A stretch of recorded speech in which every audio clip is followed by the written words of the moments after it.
Bonjour à tous, merci d'être avec nous sur nos différentes plateformes, notre radio, e-radio, notre chaîne de télévision ITV et notre site internet emedia.sn. Bienvenue dans le jury du dimanche. En ce dimanche 7 mai 2023, nous avons le plaisir de recevoir une très grande dame, une actrice majeure de la société civile et du féminisme au Sénégal, historienne, enseignante d'histoire médiévale à l'université Cheikh Anta Diop de Dakar. Elle est aussi présidente du mouvement citoyen, ministre de la Culture au temps d'Abdoulaye Wade. Penda Mbow a le courage de ses idées. On se rappelle encore de ses prises de position courageuses sur le voile qui lui ont valu justement de très vives critiques. Professeur Penda Mbow, bonjour. Bonjour Aïssatou. C'est un plaisir de vous avoir sur ce plateau. Moi aussi, le plaisir est partagé et je félicite vraiment le groupe Immédiat d'avoir fait remplacer un grand journaliste, Mamadou Ibra Kane, par une jeune dame talentueuse et qui va relever le défi parce que le temps des femmes est arrivé. Nous sommes dans le monde des femmes. Et je sais que vous allez dignement relever le niveau de cette émission et lui donner une certaine originalité par rapport à tout ce qui se faisait jusque-là.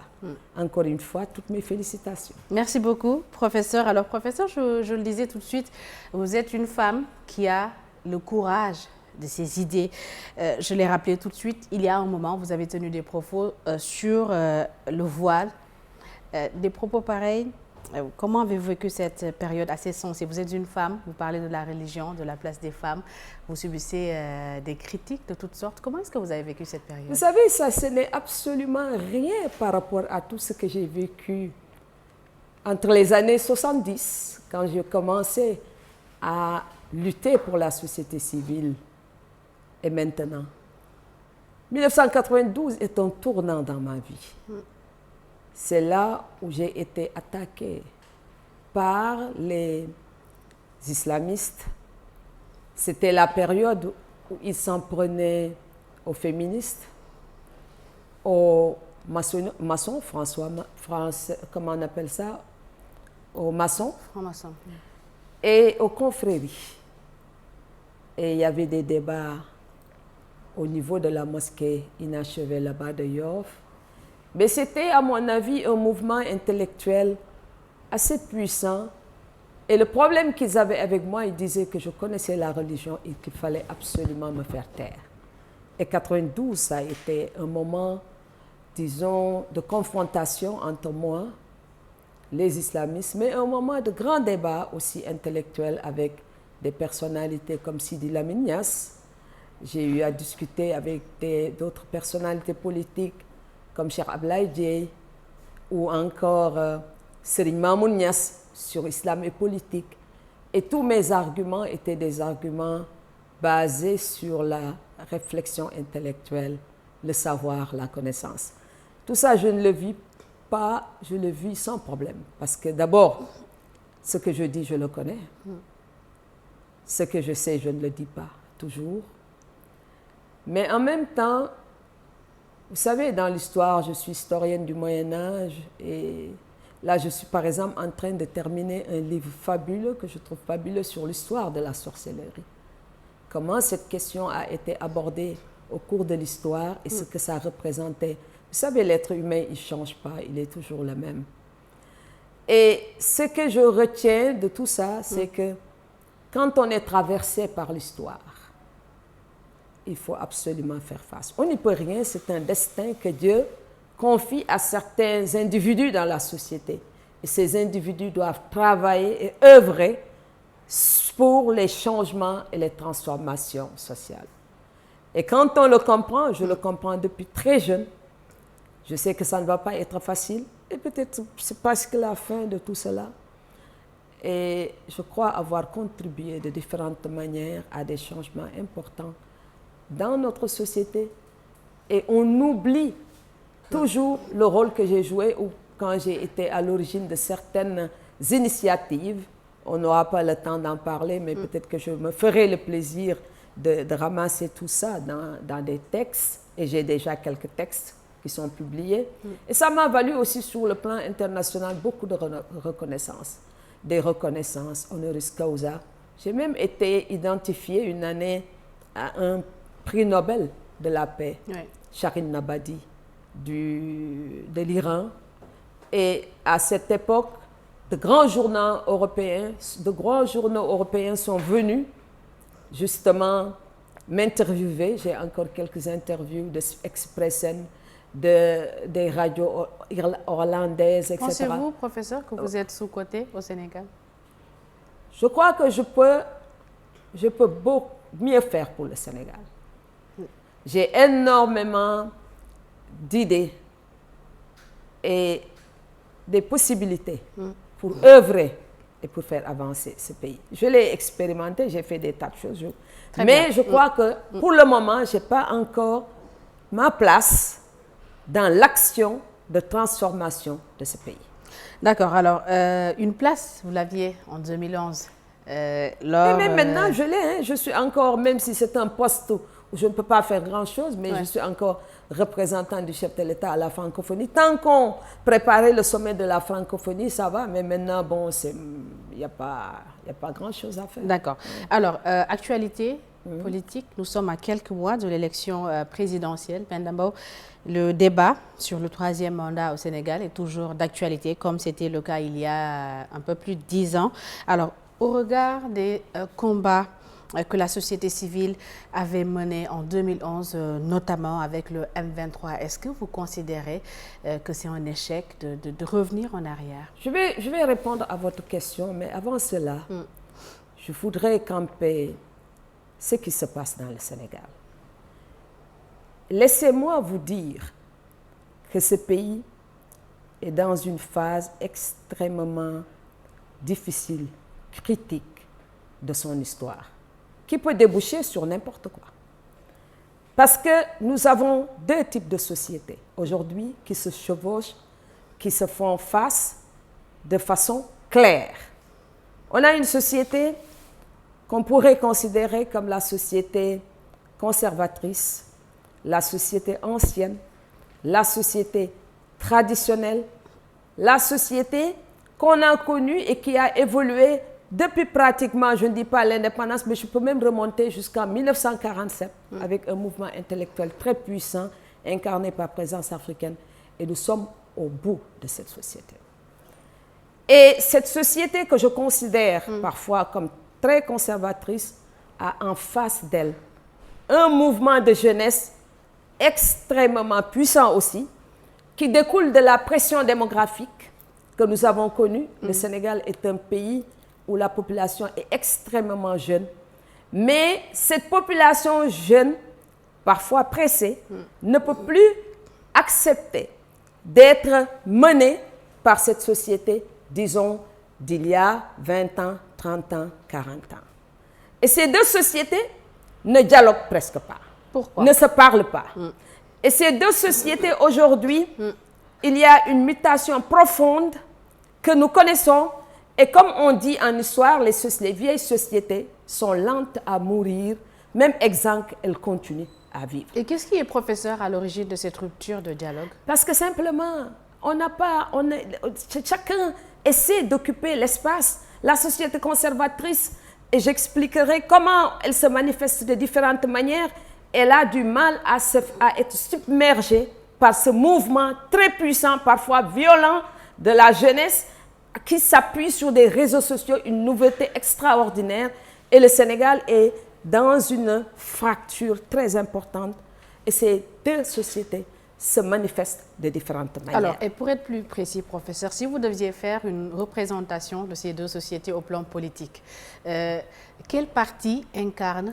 Non, c'est très simple aujourd'hui. Nous avons deux incarnations, c'est-à-dire la majorité, le pouvoir, avec toutes les forces souterraines qui sont derrière le pouvoir ou qui s'apparentent ou s'identifient à ce pouvoir sans forcément être dans le pouvoir, mais parce que ces forces souterraines ont peur aussi du changement.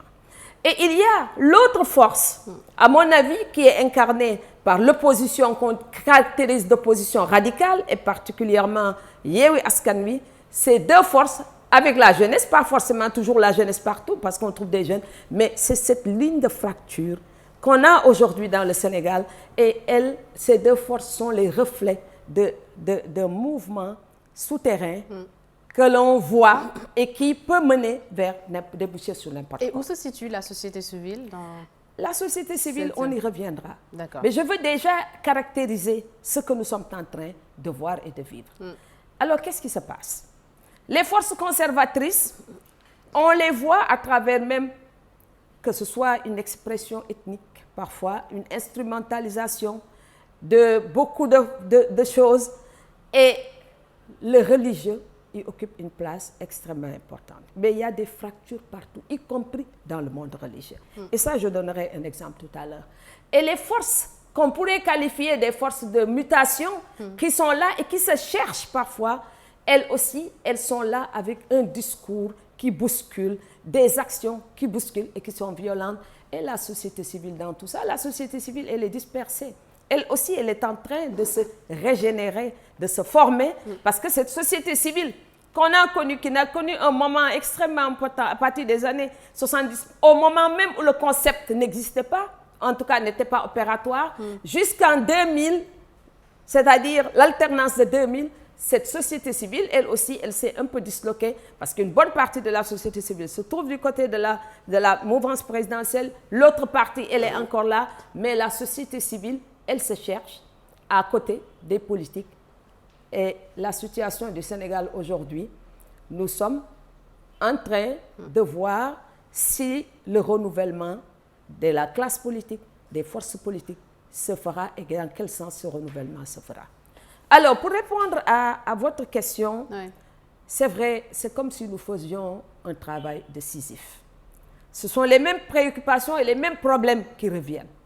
Moi, je pensais qu'à partir de 2012, que le Sénégal n'aurait plus à faire face à cette interrogation autour du deuxième mandat ou la baisse, comment on appelle ça, la réduction d'un mandat. Je crois qu'on allait définitivement clore le débat sur les mandats pour nous focaliser sur justement le développement, la formation, l'organisation et l'encadrement de cette société. En 2013, vous l'avez justement dit, vous aviez dit que le combat de la société civile, ce n'est pas de déstabiliser le pouvoir, mais c'est des combats pour le développement, pour l'éducation. Absolument, absolument. Le combat de la société civile, au contraire, si nous connaissons une certaine stabilité depuis 1960 jusqu'à maintenant, c'est parce qu'on a eu une société civile, parce qu'une démocratie, c'est une majorité forte, des institutions fortes, surtout l'institution parlementaire, et une société civile forte et une opposition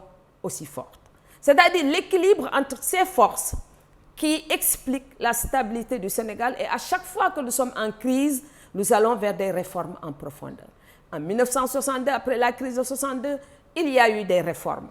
On est allé, même le parti de Senghor s'est modifié en devenant le parti.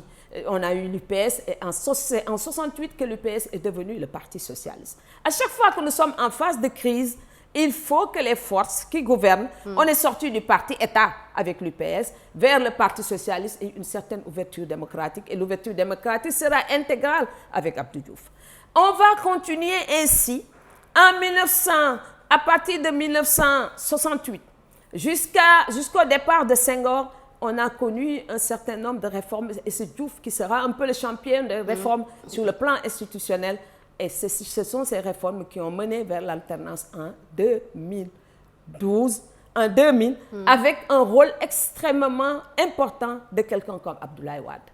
Alors aujourd'hui, nous sommes aussi dans une période où il faut absolument réformer. Pour moi, les réformes à mener sont beaucoup plus importantes que n'importe quelle autre initiative que nous pourrons prendre. Mais ces réformes, on ne les aura pas qu'après l'élection présidentielle de 2024. Tout ce que nous allons faire aujourd'hui n'aura pas un impact qu'à partir de 2024, parce qu'après 2024, mais ce sera un impératif catégorique pour qu'on aille vers des réformes. Est-ce qu'on n'était pas dans la même situation il y a 10 ans, en 2012?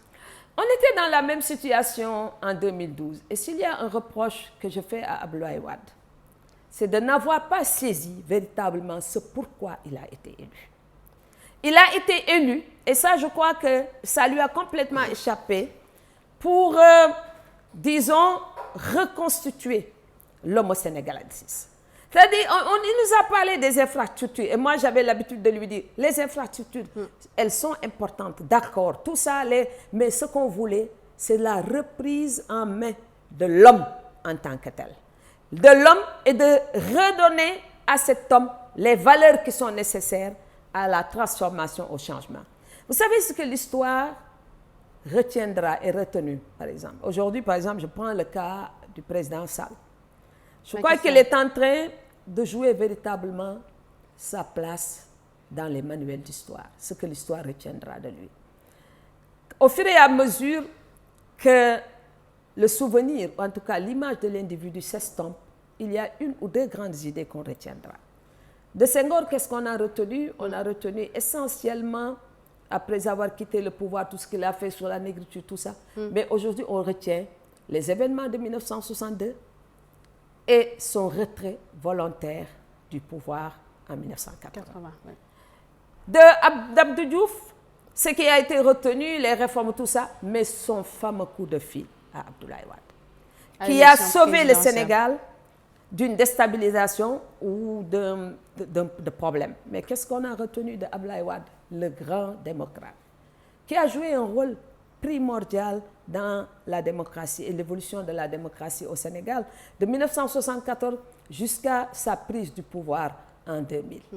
Mais hélas, ce qu'on retient, c'est le M23 et son projet de dévolution monarchique du pouvoir. Et il n'en sort pas parce qu'il donne l'impression que le seul individu capable de prolonger son programme ou de prolonger sa vision, c'est son fils, Karim Wade. Alors, qu'est-ce qu'on retiendra de Macky Sall?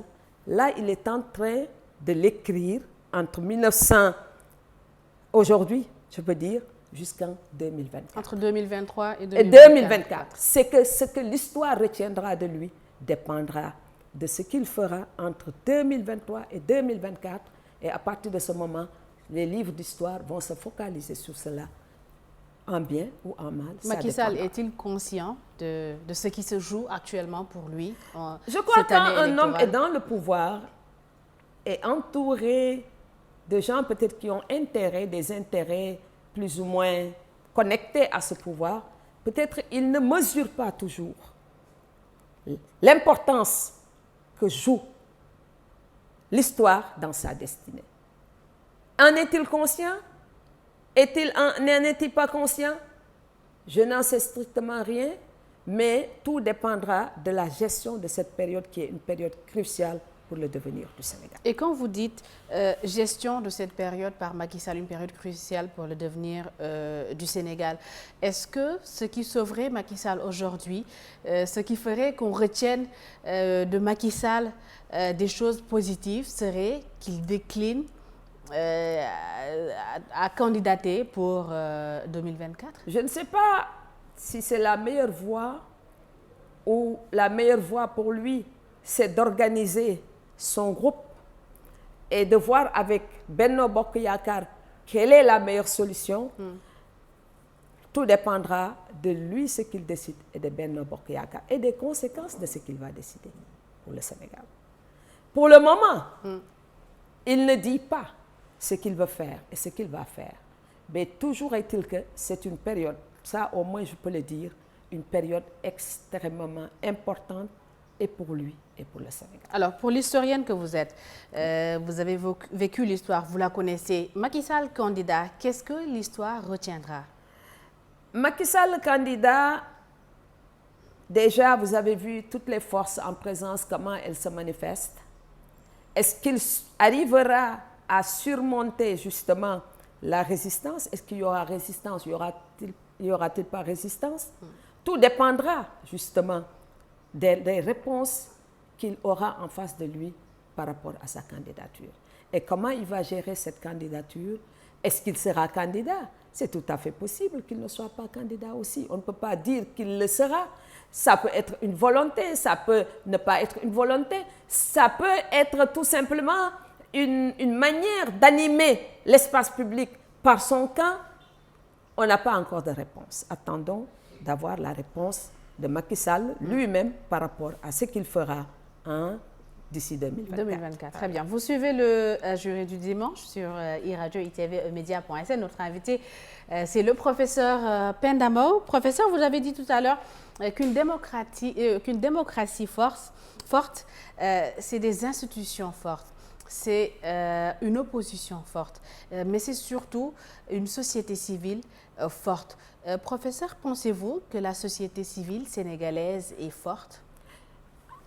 Oui, quand même, par rapport à... Il existe une véritable société civile, mais il y a des forces qui se sont beaucoup affaiblies au sein de cette société civile. Parce que, par exemple, il y a un affaiblissement réel des syndicats. Vous savez, quand Abdou Diouf quittait le pouvoir en 2000, il avait entre ses mains toutes les forces organisées dans ce pays. Le patronat, les syndicats, les guides religieux, en tout cas les guides religieux les plus importants, tous étaient entre les mains d'Abdou Diouf. Mais pourtant, ça ne l'a pas empêché d'avoir perdu le pouvoir en 2000. Parce que simplement, son discours en 2000 était devenu inaudible, malgré les belles idées qu'il avait. Et en plus, il a connu ce qu'on appelle l'usure simplement du pouvoir. Ce qui fait que même les forces organisées, parce que la majorité silencieuse, elle n'est pas contrôlée par les forces organisées. Nous, on avait une influence réelle en 2000 sur la société, en tant que société civile avec d'autres groupes. Parce que les ONG étaient présentes là où l'État n'avait pas la possibilité d'être, dans les zones les plus reculées, les organisations de femmes. Et le travail qu'on avait fait sur les organisations de femmes avait donné un résultat extraordinaire parce que pour la première fois au Sénégal, en 2000, les femmes ne votaient plus parce que leurs maris votaient dans tel sens, dans telle direction, ou leurs enfants. C'est le vote autonome des femmes en 2000 qui a mené vers l'alternance.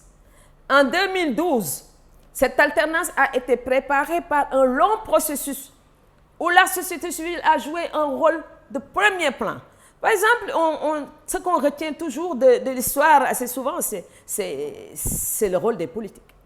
Mais le travail que la société civile a mené entre 2000 jusqu'en 2012, de façon régulière, c'est pendant cette période qu'on a eu la montée des ONG, des organisations de droits de l'homme, la RADDHO, d'autres organisations. Mais c'est pendant cette période qu'on a eu, un peu avant d'ailleurs, moi j'ai été à l'origine de l'initiative du 5 mars, on l'oublie, qui a joué un rôle de premier plan dans la création de l'ONEL, par exemple. Et pourquoi l'ONEL, première mouture, n'avait pas de femme? Parce que mon rôle était tel que les gens avaient pensé que j'étais la femme qui devait aller à l'ONEL, mais le Parti socialiste n'en voulait pas. C'est pourquoi ONEL, première mouture, n'avait pas eu de femme avec le général Dieng et tout ça. Et les organisations de femmes l'avaient fustigé, mais ce n'était pas important, ma place. Ce qui était important, c'est le rôle que j'ai pu jouer jusqu'à ce qu'on ait l'ONEL. Très bien. L'initiative du 5 mars. Alors, on continue. Oui. La société civile va continuer à jouer un rôle à partir, justement, de 2000. Par exemple, moi, le premier mouvement citoyen en Afrique partout, je l'ai créé en 2002. Je ne sais pas si c'est vrai ou pas, mais un ministre même de Macron est venu me dire, une fois, parce qu'il avait autour de lui beaucoup de Sénégalais, nous avons pris vos idées de la société civile pour construire le mouvement En Marche qui a mené Macron à la présidence. Parce qu'il y avait beaucoup de Sénégalais aussi dans ce mouvement En Marche. Et nous continuons sur la société civile jusqu'à quand même quelque chose de révolutionnaire qui ressemblait un peu. Et Latif Coulibaly, je me souviens, avait fait un excellent texte sur ça, c'est-à-dire les assises nationales qu'il avait un peu assimilées au mouvement des idées qui avait préparé la révolution de 1789. Quand même, les assises nationales ont joué un rôle de premier plan. Et la base d'ailleurs, avec des gens comme Mamadou Mbodj, nous-mêmes, ce que nous avons créé pour tisser les assises nationales, c'est parce que le premier point, c'était le boycott des élections législatives par l'opposition sénégalaise. Et c'est ce vide qui était créé justement avec ce boycott, nous avait amené à tisser les assises nationales en trouvant aussi un leadership exceptionnel, parce qu'on s'était dit, puisque Wade était d'un certain âge, il fallait lui trouver une personnalité de son âge pour mener les assises nationales en la personne d'Amadou Makhtar. Que reste-t-il de toutes ces recommandations de ces assises? Attendez, je vais y revenir. Et tout cela avait, bon, à Pékin, ils avaient relancé l'idée « touche pas à ma constitution » et il y avait une sorte de convergence de toutes les idées. Et le point d'orgue, l'aboutissement, c'était le M23 qui, à mon avis, était déterminant pour, en tout cas, les changements. Très bien. Alors qu'est-ce qui reste de des assises Oui. Moi, je suis convaincue. Et le jour où l'opposition était venue me voir il y avait Major Diouf, Aminata Mbengue Ndiaye, peut-être Bathily, au mouvement citoyen, je leur avais répondu devant les caméras de la télé qui étaient là, qui peuvent sortir les images, considérez qu'à partir de ce jour, que les assises nationales sont nées. Personne ne pourra empêcher les assises nationales d'exister. Si nous-mêmes nous disparaîtrions, d'autres suivront. Ce qui reste de ces assises nationales, je suis demeure convaincue que personne ne pourra empêcher, si nous voulons nous en sortir, l'application des conclusions des assises nationales. Même s'il faut les réadapter, y réfléchir à nouveau, personne ne pourra empêcher cela. D'accord. Alors, vous avez parlé tout de suite du rôle de la société civile dans des combats décisifs, surtout concernant les élections. Vous avez parlé du M23 en 2011. Nous sommes à quelques mois de l'élection présidentielle. Il y a une autre forme de M23 qui est née, le F24. Alors, professeur, est-ce que votre mouvement citoyen est membre du F24? Je vais vous dire une chose. Le mouvement citoyen ne m'appartient pas. Le mouvement citoyen, je l'ai créé, je l'ai fondé. J'ai alimenté le mouvement citoyen par mes idées. Vous en êtes la personnalité morale. Mais il y a des professeurs d'université, des étudiants. Il reviendra à ces personnes de déterminer ce qu'il faudra faire par rapport à la situation dans le mouvement citoyen. Même si moi, je ne suis pas neutre du tout, je ne reste pas dans la neutralité, même si moi... De quel côté vous vous situez si vous n'êtes pas neutre? Du Sénégal. Je me situe du côté du Sénégal. Pour moi, ma raison d'être et de vivre, c'est le Sénégal. Tout ce qui peut faire avancer le Sénégal, je suis dedans.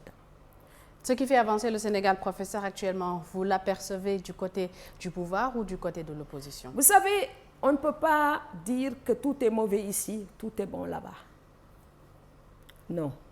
Il faut analyser la situation et à partir de cette analyse, apporter, parce qu'il faudra aussi, qu'on le veuille ou non, qu'il y ait des gens qui peuvent constituer un pont entre les différentes formes, si vous voulez, de pouvoir et les processus. À partir du moment où je suis dans cette situation, tout ce que je dois faire, c'est d'aider le Sénégal et les acteurs à avancer, à conforter ce qu'on a acquis dans notre histoire depuis que le Sénégal est indépendant. Alors, en tant que militante active de la société civile, est-ce que Penda Mbow, hormis le mouvement citoyen, est membre ou souhaite être membre du F24? Vous savez, vous ne pouvez pas me dire de me déterminer dans une émission de radio ou de télévision. Tout ce qui peut faire avancer le Sénégal, je dis bien tout ce qui peut faire avancer le Sénégal, je suis absolument pour.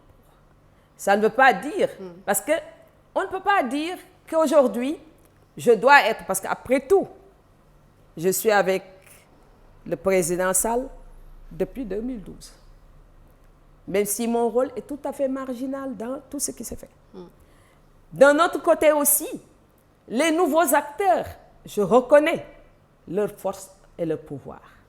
Maintenant, laissez-moi continuer à jouer ce rôle jusqu'au moment où il faudra se déterminer pour le Sénégal et l'avenir du Sénégal. Alors, en s'alliant à une partie au pouvoir politique, est-ce que la société civile n'est pas influencée dans ses positions? Non, pas du tout. Pas du tout, pas du tout, absolument pas. Vous savez, moi, j'ai l'impression, vraiment, que tout ce que je fais, même en étant du côté du pouvoir, parce que j'ai été beaucoup plus active dans le premier mandat qu'aujourd'hui, je n'ai pas l'impression de travailler pour des individualités. J'ai l'impression toujours de travailler pour le Sénégal. Moi, c'est le Sénégal. Que l'on soit du côté du pouvoir ou en dehors du pouvoir, moi, mon credo, c'est le Sénégal. Sinon, vraiment, je suis là depuis Senghor. Alors, je connaissais tous les hommes politiques du Sénégal. Je connaissais le président Senghor, je connaissais le président Diouf, je connaissais tous les hommes politiques. Mais j'ai tenu toujours à une chose, le Sénégal. Alors, en 2024, professeur, accepterez-vous de faire partie d'une plateforme de lutte contre le troisième mandat?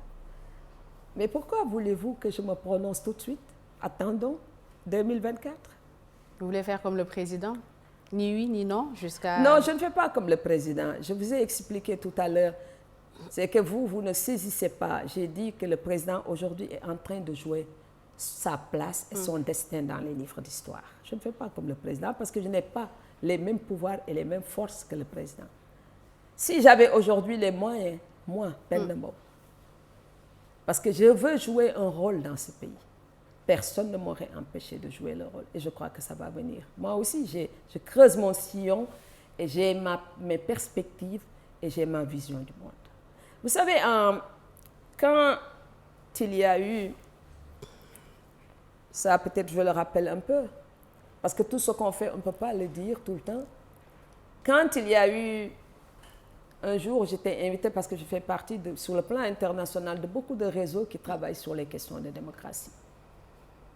J'étais le premier fellow du National Endowment à Washington en 2005-2006, qui est extrêmement influent sur le plan démocratique. Je fais partie du forum 2000 de Václav Havel de Prague. Je participe à énormément de plateformes, donc vous pouvez savoir. Et un jour, le National Endowment avec l'Institut Kofi Annan à Accra nous ont invités pour réfléchir justement sur le devenir de l'Afrique et de sa démocratie. Et quand je suis venue, un des plus grands political scientists américains qui travaille à l'université Stanford, avec qui nous avons beaucoup travaillé dans le National Endowment for Democracy, m'a posé la question suivante. Penda, que voulez-vous, vous les Africains, qu'on fasse pour fortifier la démocratie chez vous? J'ai répondu que moi, je souhaite qu'on nous aide à avoir des institutions fortes, mais pas d'hommes forts. Alors, il s'est mis à appeler un autre chercheur qui s'appelle Peter Lewis. Peter, venez et écoutez ce que Penda a dit. Répétez, je répète, nous voulons des institutions fortes, mais pas des hommes forts. Et savez-vous, parce que c'était la période où les chercheurs américains se réunissaient de région à région pour justement élaborer la nouvelle vision des États-Unis sur la démocratie.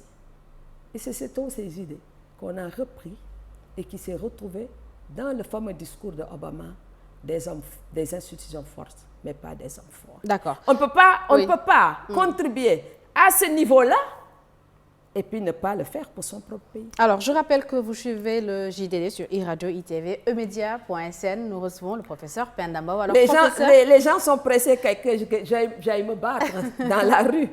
On verra bien. Vous avez dit, vous nous demandez d'attendre en 2024. On verra. D'ici 2024, il pourra se passer beaucoup d'autres choses, hein, vous savez. Oui. Alors, professeur, le 3 avril dernier, lors de son adresse à la nation, le chef de l'État s'est dit ouvert au dialogue et à la concertation avec toutes les forces vives de la nation. Appel au dialogue qu'il renouvelle à chaque fois que l'occasion se présente. C'était le cas lors de la Korité. Alors, l'opposition reste divisée sur la question. Le pouvoir invite les leaders à participer. Alors, professeur, pensez-vous qu'en l'état actuel des choses, est-ce qu'il est possible de tenir un dialogue sincère entre les acteurs? Vous savez, je fais partie depuis plusieurs mois, voire des années, que je dis le président Macky Sall doit prendre des initiatives pour appeler au dialogue et à l'apaisement. Je l'ai dit, je l'ai répété. Par conséquent, je ne peux pas être contre l'appel au dialogue du président. Mais c'est le contexte qui est un contexte extrêmement difficile. Et je crois que si on va aller vers le dialogue, il faudra absolument que chaque partie lâche du lest. On ne peut pas aller au dialogue en gardant ses positions justement difficiles pour l'autre.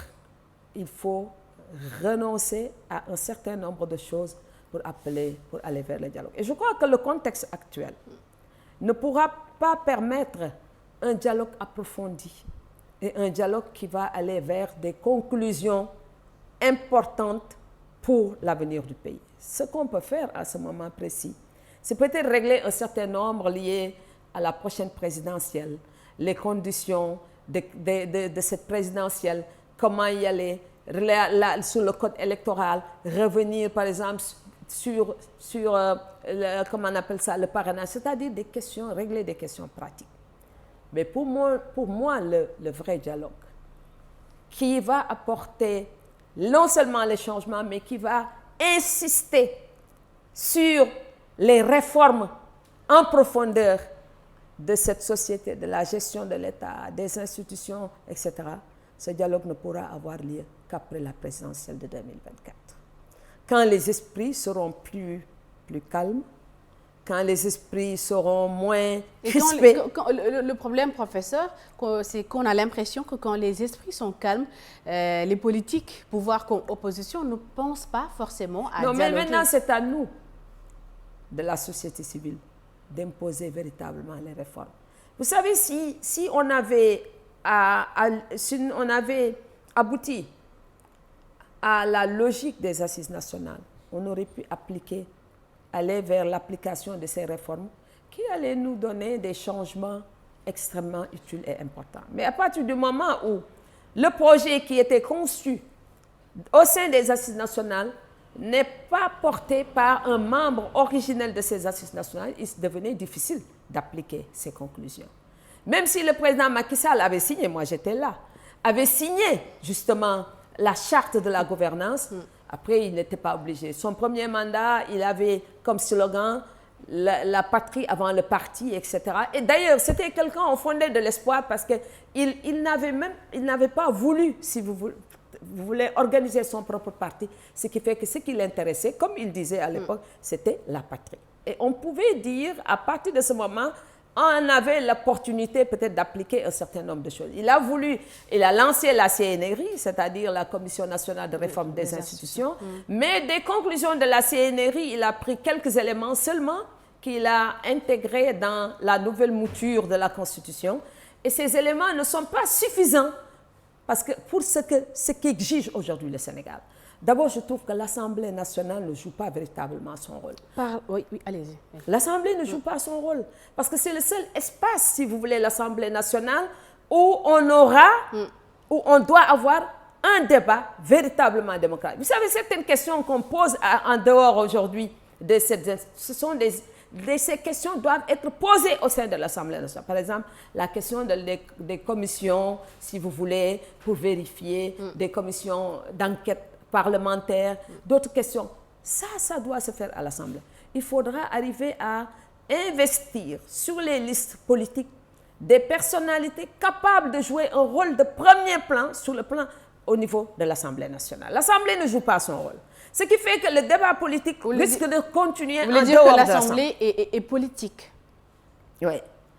Mais vous savez, la société civile, moi, en 2002, quand j'avais lancé le mouvement citoyen, on a voulu justement les listes, ce qu'on appelle les listes arc-en-ciel. Pas arc-en-ciel comme aujourd'hui, mais les listes où on allait intégrer les citoyens, les organisations de citoyens pour prendre en main les collectivités locales. Et ça allait marcher. Et j'avais un soutien important à cette période-là des Nations Unies. Et je pense que c'est la manière d'amener les citoyens à se sentir, parce que c'est une phase importante. Vous savez, le parti politique, il a été créé au 19e siècle. Et moi, personnellement, je pense que le parti politique a fini de jouer son rôle historique. Il faut autre chose. Cette autre chose, ce sont les assemblées de citoyens, les organisations citoyennes, parce que c'est là... Mais si les organisations citoyennes sont tout le temps aux côtés de politiques, soit de l'opposition comme du pouvoir, professeur, comment est-ce qu'on pourrait arriver à cette situation? Parce que simplement, on ne donne pas à ces organisations l'espace nécessaire. Si on nous avait laissé, en 2000, par exemple, et Viviane Wade, comment il s'appelle, Idriss Seck, ont tout fait pour faire échouer le projet qu'on avait au SHLM, en mettant de l'argent, tout ça. Si on nous avait laissé, parce que ça c'était en gestation, qu'on ait une collectivité locale gérée par les citoyens, on n'en serait pas là. Je donne un exemple. C'est qui vous avez laissé? Les politiques. Ils ont dit que si on nous laissait réussir cette initiative, plus personne ne croirait à un politique. Parce que simplement, je donne un exemple. Par exemple, pour le ramassage des ordures. Si on n'avait pas les moyens, chaque famille pouvait se cotiser 500 francs pour prendre les jeunes qui étaient là, qui ne travaillaient pas, les organiser, leur donner un pécule et prendre en charge la question de la... Parce que nous sommes nés du mouvement 7-7 pratiquement dans les années 80.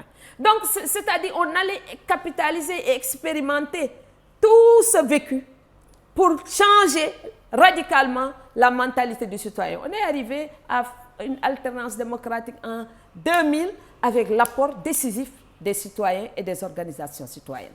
Donc je pense que c'est sur cette lancée qu'il fallait mêler politique. Il fallait voir. Quand nous sommes sortis justement de Benno Siggil Sénégal, avec les réunions qu'il y avait dans Soro, on voulait même avoir un candidat. Par exemple, dans Benno Alternative, il y avait Madjay Mbodj, nous-mêmes, Abdoulatif Koulibaly, Gueye de Inis, tout ce monde-là. Mais quand on allait dans les réunions des politiques, alors ils ne nous donnaient même pas de chaises pour nous asseoir. C'est-à-dire, dès qu'ils ont besoin de vous... Professeur, est-ce que là n'est pas le problème? Est-ce qu'il n'est pas arrivé le moment pour la société civile sénégalaise de faire une rupture Absolument, totale avec... je suis tout à fait d'accord. Et moi, je suis d'avis que justement pour cette élection présidentielle, il faut un candidat de la société civile, un candidat fort de la société civile pour incarner cette ligne.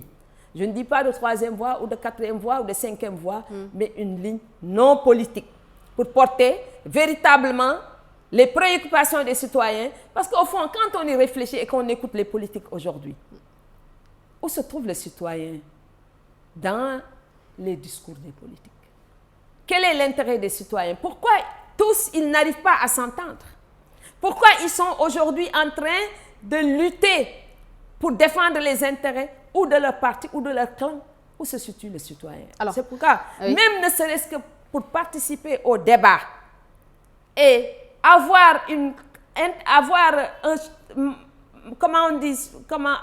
impact sur la conscience des citoyens, il faut une personnalité forte de la société civile pour incarner et interpeller les politiques au moment justement de la campagne. Êtes-vous prête à incarner cette personnalité? Absolument. C'est parce que je n'ai pas les moyens. Mais si j'avais les moyens, c'est sûr que je n'aurais pas suivi les politiques. Parce que moi, personnellement, je pense qu'il faut une voix forte de la société civile pour dire aux politiques, nous ne sommes pas d'accord sur ça. Nous ne sommes pas d'accord sur ça. Et voilà ce que nous attendons aujourd'hui de la gestion de l'État, de ce que nous voulons faire de notre pays et ce que représentent les priorités de notre pays. Ça, je crois que c'est de la société civile que cela devra venir. Alors, professeur, vous avez beaucoup plaidé pour que les femmes se feraient une place à l'Assemblée nationale. Depuis 2012, avec l'application de la parité, la 12e législature, nous avons une assemblée presque paritaire à 45% de femmes. Alors, quel bilan, professeur, en tant que femme, faites-vous de cette forte présence des femmes à l'Assemblée? Quand on votait la loi sur la parité, il faut demander à Mme Aïda Mbodj. J'étais la seule féministe du Sénégal à être contre la loi de la parité.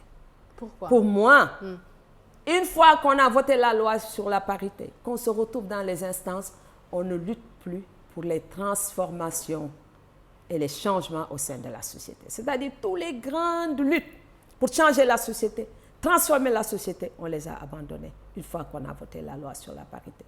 La preuve aujourd'hui, quelque chose, je profite de votre micro pour le dire, quelque chose qui me choque un peu. Quand je vois toutes ces femmes dans les institutions qui représentent, qui incarnent des pouvoirs et qui font des génuflexions à leurs collègues hommes, moi, j'en reviens pas. Je vois aujourd'hui la génuflexion partout. Ça veut dire que la lutte pour l'égalité, on l'a abandonnée. Les femmes sont aujourd'hui non seulement la remorque des hommes, mais tous les pouvoirs que détiennent les femmes, elles ne les détiennent pas parce qu'elles ont lutté pour les obtenir. Elles les détiennent parce que les hommes veulent bien leur donner une parcelle du pouvoir. Les femmes ont lutté pour obtenir la parité. Mais moi, je n'étais pas pour. J'étais pour, justement, qu'on se batte. Si on doit être 60% de femmes à l'Assemblée, parce que nos compétences et nos capacités nous donnent la possibilité, pourquoi pas? La loi sur la parité, Ablaye Wade avait sauté. Parce qu'Ablaye Wade, quand on voit, moi-même, j'avais mené ce débat et écrit sur ça. Ablaye Wade ne croyait pas aux femmes au début. Mais quand on commençait à expliquer, ce sont les femmes, c'est le vote des femmes qui a amené l'alternance, là, il a commencé. Il a essayé d'instrumentaliser un peu les femmes pour atteindre ses objectifs de dévolution. Et qu'est-ce qu'il a fait? Il y a eu, avant la parité, la vice-présidence qu'il a proposée à beaucoup de femmes, etc. C'est-à-dire qu'il voulait absolument instrumentaliser les femmes. Et on continue aussi à instrumentaliser les femmes, malgré le nombre important de femmes qu'on a à l'Assemblée nationale. Ouais. Citez-moi un exemple, par exemple, de loi favorable aux femmes qui a été votée. C'est-à-dire, et aujourd'hui, tous les travers que les femmes portent, que ce soit les réessales, les génuflexions, comment on appelle ça, le fait de s'agenouiller devant les... Tout ça, ce sont les femmes qui sont dans les institutions qui incarnent tout cela. Et au-delà de l'Assemblée nationale, professeur, globalement, comment est-ce que vous appréciez, en tant que féministe, la présence des femmes sur la scène politique? Les femmes, elles sont de plus en plus compétentes, elles ont des capacités, mais hélas, celles qui ont des capacités n'ont pas les moyens. Parce qu'au fond, faire de la politique aussi, c'est avoir des ressources. Quand on n'a pas de ressources, on ne peut pas faire de la politique dans ce pays. Et ailleurs, et le clientélisme est une... Et c'est pourquoi je parle justement d'une société conservatrice qui est là, qui existe, et qui aujourd'hui s'entend justement la menace qui vient de ces jeunes et de la force que constituent les jeunes. Cette société conservatrice, elle s'agrippe véritablement à des éléments de...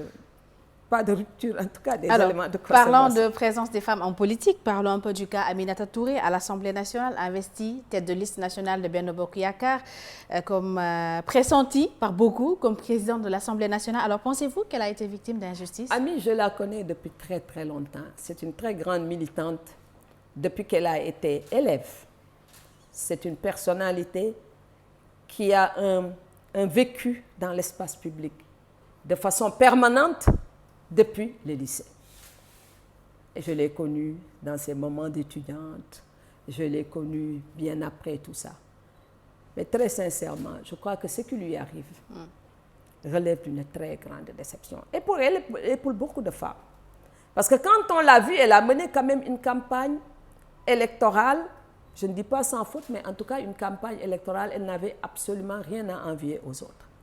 Et pour nous et pour beaucoup, logiquement, elle devait être à la tête de l'Assemblée nationale. Le choix d'Amadou Mame Diop était-il sexiste? Moi, j'avoue, Amadou Mame Diop, je l'ai connue le jour où elle a été désignée à la tête de l'Assemblée nationale. Et Dieu sait que des hommes politiques et des femmes politiques, j'en connais beaucoup.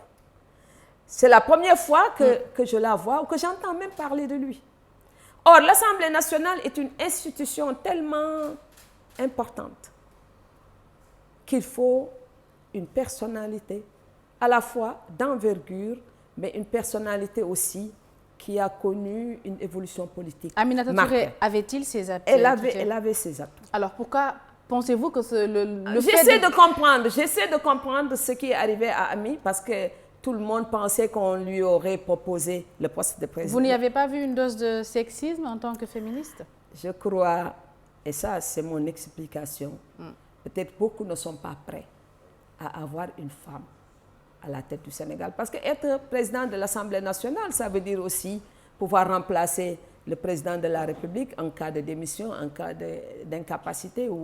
Tout peut arriver. Si elle était présidente de l'Assemblée nationale, peut-être il y a ça aussi qui a effrayé beaucoup, beaucoup. Et j'avoue, c'est l'un des gros problèmes de ce pays. Pour qu'une femme arrive à quelque chose, moi, quand je fais le bilan de ma vie, je me dis, si j'étais dans un autre pays, peut-être que j'aurais joué un rôle beaucoup plus important que celui que je joue. Ami, je pense honnêtement qu'elle allait se retrouver à la tête de l'Assemblée nationale. Ça, vu son parcours, son cursus, tout ce qu'elle a fait, je crois que c'était logiquement cela. Mais bon, les hommes ne sont pas encore prêts. Ils ne sont pas encore prêts. Mais il faut les amener à être prêts. Les amener à être prêts, il y a Dieva qui sourit. Amener les hommes à être prêts. Professeur, on va parler d'un petit fait, un grand fait de société.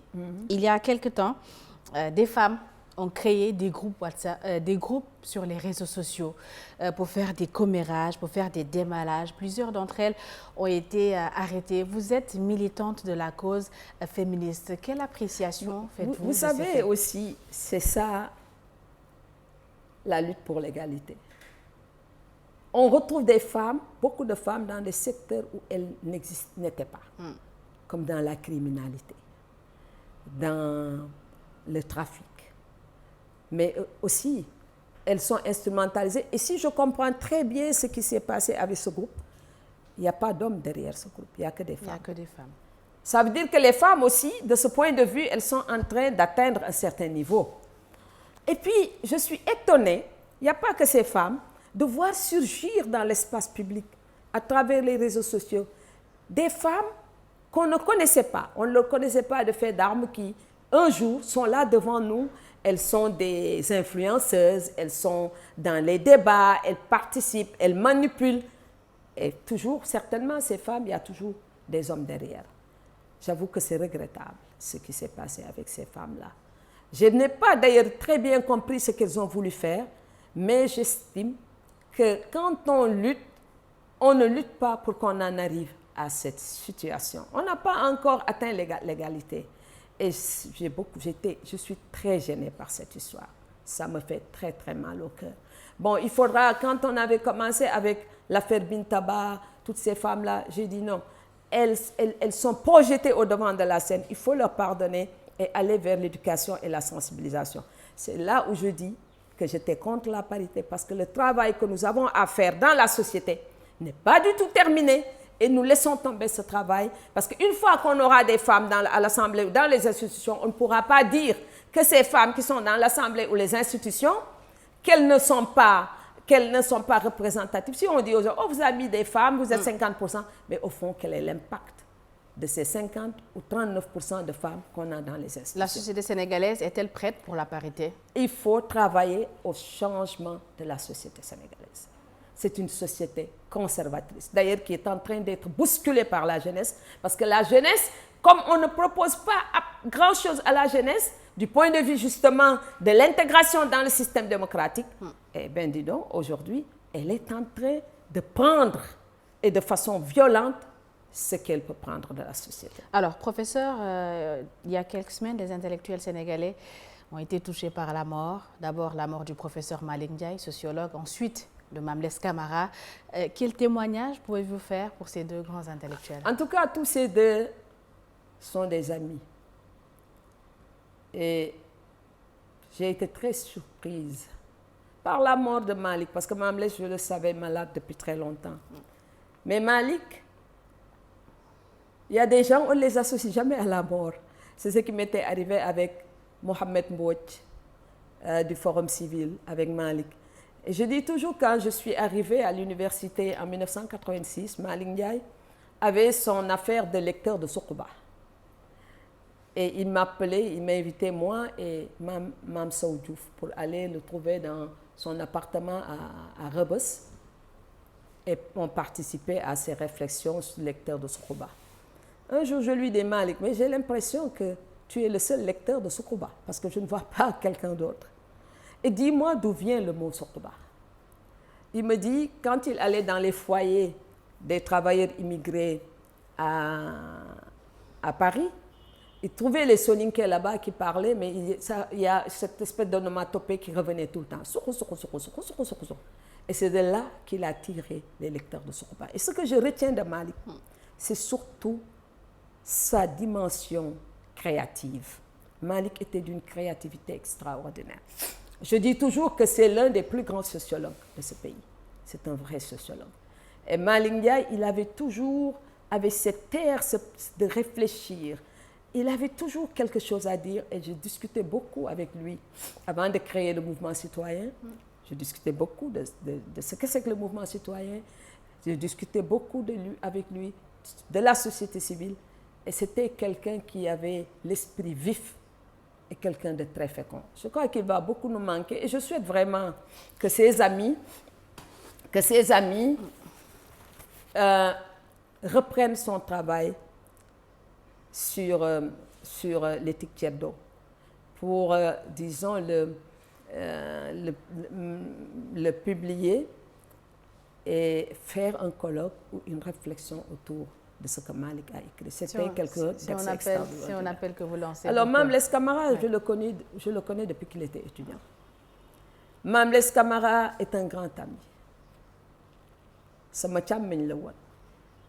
Et vous savez, beaucoup parlent de chronique d'Abdou Sow, mais Mame Less, c'est le premier à avoir ouvert un média public à un opposant. Face à face, quand il a créé, son premier invité était Ablaye Wade. Après, il a invité Marie-Angélique Savané et je fus la troisième personnalité invitée par Mame Less Camara. Et c'est à partir de ce moment où il a apporté quelque chose, une transformation dans les médias publics et la pluralité dans ces médias, on le doit essentiellement à Mame Less Camara. Le deuxième témoignage que je pourrais faire, c'est la chronique d'Abdou Sow. Tout le monde disait qui était Abdou Sow, qui était Abdou Sow. D'ailleurs, Tidiane Kassé l'a rappelé tout récemment dans Walf. Et un jour, en revenant du travail, parce que je passe devant la maison de Boris, avant d'aller chez moi, je m'arrête, je trouve Boris et Mame Less en train de travailler sur la prochaine chronique. Et Boris était sorti de ses gonds parce qu'il disait que je savais qui était Abdou Sow. Et je leur ai répondu, je ne parlerai jamais de qui était Abdou Sow. Il faut qu'on continue à garder l'anonymat, mais moi, je connaissais Abdou Sow.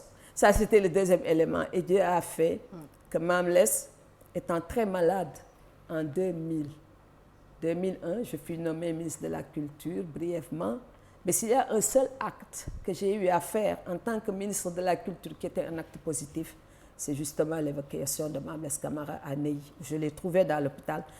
Boris est venu me voir en me disant il faut absolument qu'on évacue Less. Il est dans le coma depuis plusieurs jours, on ne peut pas le laisser ici.